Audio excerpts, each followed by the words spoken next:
Hello, and welcome to Rom at Home. This is my home, and my name is Robert Mason. I'm an archaeologist, and I work in the Middle East in the medieval period. And one of the main things I do is look at pottery, particularly pottery called lusterwares, like this. Lusterwares are made by painting the surface. It's a already fired vessel, but you paint the surface with this metallic paint. And so it shines like shiny metal after it's fired. And it's a very important technique which eventually went to Europe. Now, the vessel I want to talk to you about today was actually made in Syria between about 1075 and 1100. It's actually this one here. It was found with a group of four pieces that we acquired from a dealer in Beirut.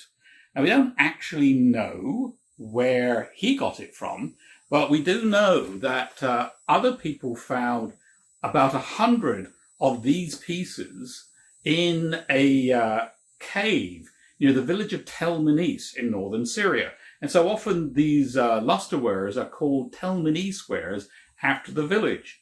Now, there's a whole bunch of stories I could tell you about these. But one of the interesting things about it is if you look at it, they look like they're whole vessels. And in fact, they are.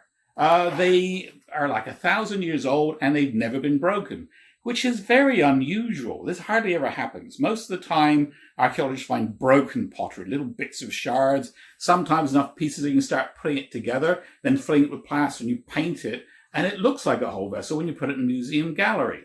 But in the Middle East, you tend not to get a lot of whole vessels because you can't take it with you to them.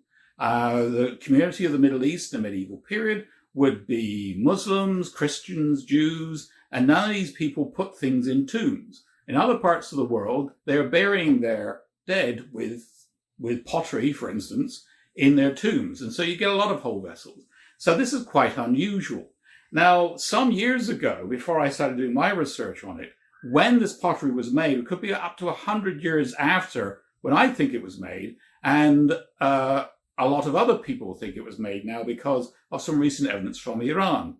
And so if it was made between 1075 and 1100 in Western Syria, that actually is quite relevant. In 1075, all of Western Syria would have been under the rule of the Fatimid dynasty and other quite nice people who'd be quite keen on people setting up a pottery production center.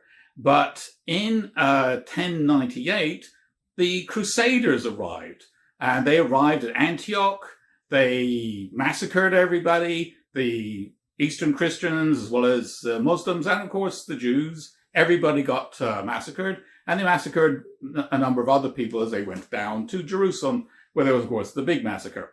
And, of course, so people with nice pottery like this probably wouldn't want to go back to this area once the Crusaders had conquered it.